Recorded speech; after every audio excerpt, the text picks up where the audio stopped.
Hey, welcome everybody to the Next Insight series. We have Stacey Shortall here. We are very lucky to have her. She's one of New Zealand's preeminent health and safety lawyers, working for MinterEllisonRuddWatts, but also a semi-finalist in New Zealander of the Year and winner of the Community Award in the Westpac Women of Influence. Thanks, Nicole. Great to be here. I appreciate the opportunity. Tell us a little bit about, you were involved in Pike River. Yes. At the time of Pike River. You've been sort of working with businesses at multiple levels on health and safety since Pike River. What have you seen change around health and safety in New Zealand?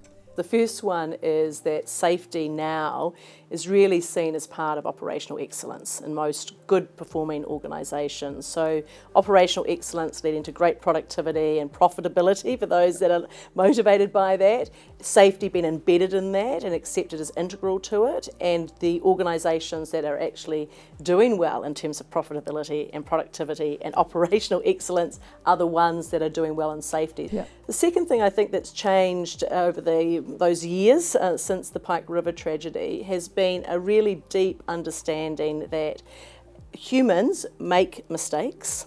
Rather than being the cause of an issue, it's a consequence of backup systems failing or not being adequate or perhaps not being fit for purpose. So that instinctive reaction when something goes wrong, that someone made a mistake, has been replaced, I think, in the good organisations that I'm privileged to work with, around a discussion of something went wrong with our systems or structures or processes. And I think that starting point is really a deep fundamental change in New Zealand, which is good.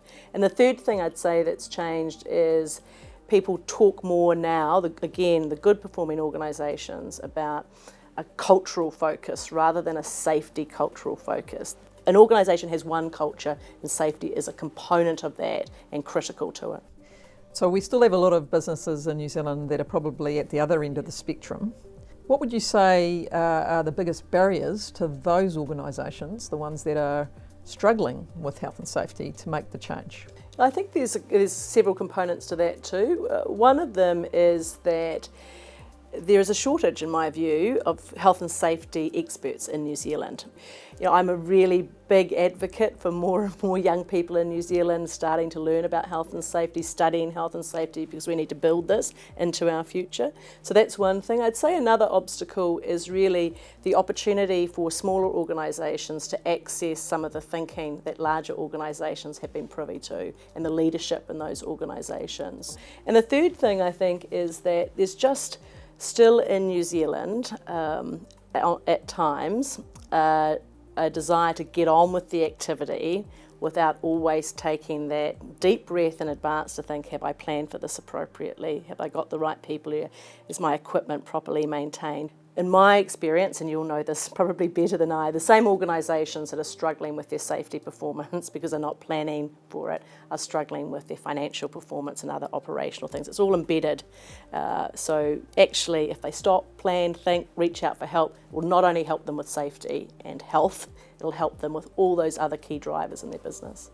I think one of the challenges for New Zealand is to change the supply chain structural setup to enable those organisations to sort of get that access to information or get that resources into their contractual arrangements to set things up well from the beginning. Because ultimately when it goes wrong, there's a big cost, isn't there? The organisations are a bit further along with their health and safety. There's an opportunity here, a pro-New Zealand opportunity obviously, to actually share, mentor, encourage, to enable others within their supply chain to access information.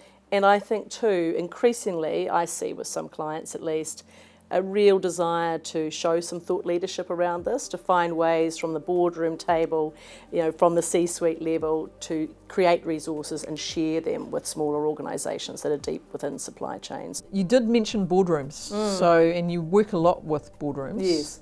What do the most successful boards look like? I think actually some really simple things. So directors who ask, why am I getting this? Information arrives in front of them in terms of health and safety reports or presentations or materials, and that pertinent question being, why am I getting this? What is this telling me truly about health and safety within this organisation? So am I getting a line of sight into the stuff that really matters? Do I truly understand the key risks in the organisation? Do I truly understand what the control measures are around those? And how do I know they're working? The good directors, in my view, are asking those questions. And also in a way that's not confronting or puts people on the defensive, but is enabling. And I'd say too that the best performing directors that I've seen in this space really, really deeply feel that the important thing in their organisation is to keep people healthy and safe.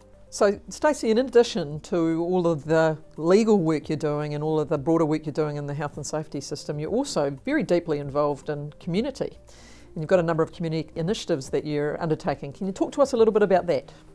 Yes. So I was the founding trustee of the Who Did You Help Today charitable trust, and we run 3 different projects in New Zealand: a Mothers Project in women's prisons, Homework Club in low decile primary schools around the country, where we partner organisations or businesses with those schools and enable volunteers to go in and support kids around their homework or other reading, writing, other things that might assist them in afternoons. And HelpTech, which is an online digital platform where not-for-profits can post projects and skilled volunteers can look for projects that they may be able to assist with. So like a book a batch in the not-for-profit sector. So those 3 projects under Who Did You Help Today are really about connecting people to help each other. Volunteers going into school learn as much from the students about their communities and hopes and aspirations as those volunteers may be able to share with those children about what other career prospects might look like, or just letting them know that their learning journey is supported. Those projects, all of them at some point, are about trying to help enable New Zealand into the future, right? Creating a healthy and safer New Zealand, building our workforce for the future and ensuring that we're not siloed around any of that. It is actually a really incredible and valuable insight because one of our key things, leadership, risk management, which I think we've talked a bit about. Third is engagement, and engagement really does require you to be open to diversity, open to how to make things impact effectively, and actually bringing together different thoughts and views on actually how to make systems work. Yes, and sometimes I think, not just in health and safety, just generally, there's a lot of talk around the tone from the top, right? Leadership from the top, and which is fundamentally important, don't get me wrong, but the echo from the bottom is equally important and can sometimes get lost in this. And I think, we're saying the same thing, but which is about how do you engage everyone to be part of these conversations, let their voice be heard, and ensure that that tone from the top is consistent with the echo from the bottom. And when they're not, then how do we get them closer? Yeah, which does suggest you need to be using tools if you're bigger, like surveying or engagement surveying, or but also getting out and about, right? Yes, the directors getting out and about, or senior leaders getting out and about. So Stacey, as a defence lawyer, what's your view on how you should act from a leadership perspective post an accident or incident that might be serious or fatal? What is the most effective and best approach? Well, clearly the starting point is to focus on the victim and the victims' families, right? So that's going to be very important in terms of how the organisation and its leaders, from the directors through its senior management team, perhaps the operational personnel who've got a deeper direct role in the workplace where the incident has occurred, focusing immediately on what's going on with the family of the victim, and the victim, him or herself, to the extent that they're still with us, hopefully. So that's number one. Secondly, the workers around them, right? Everyone else who's been affected. How do we actually deal with our people in the wake of this and keep them healthy and safe in light of something that will have been traumatic for them and will raise lots of questions around what they do day in, day out. But embedded in all of that will be WorkSafe. You all will arrive pretty quickly. And I do think fundamentally there is no approach other than being fully cooperative with WorkSafe around that. Taking anything other than a cooperative approach is in no one's interests and can even cut against that second objective I mentioned, which is keeping people healthy and safe. Because in my experience, when WorkSafe arrives wanting to find out information around what has occurred, they may also have some insights, because your investigators work across industry, across the sector. They may have some insights around some remedial measures that could be immediately put into place, and actually inviting that level of engagement, being open to it, not closing down and becoming defensive can be really, really important. Is there any last thoughts you have around your aspiration for New Zealand and care for its people? I think some of this is just getting our numbers down, right? It's at a very crass measure. We are still hurting and killing far too many people in our workplaces, and no one wants that. So we've all got a consistent goal, which is to ensure that doesn't happen, either because we've personally been involved in it or because we've read about it and seen it and experienced it through our colleagues or friends or families. I think there's a common goal in New Zealand, and that's what gives me a really strong sense that we will get there.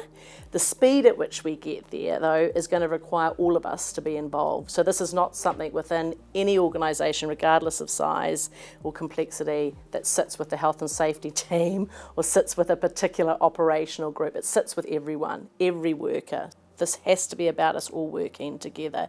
There can be no intellectual property around health and safety that sits with the regulator, that sits with a particular industry group, that sits with a particular business. We've got to work together. And I actually think one of the best ways we'll do this is the sort of leadership that WorkSafe is showing. That's why you and I are sitting here. I'm a defence lawyer by trade, you're the regulator, and we're having this really frank and honest conversation because we both want the same thing. And I think that if we keep this up, that will really, really help. Yeah, thanks, Stacey. Good ambition for New Zealand, something we all share, and clearly it's at the heart of what WorkSafe is doing every day. So thanks, everyone. I hope you enjoyed the session today. Look forward to seeing you on the next Insights coming soon. See ya.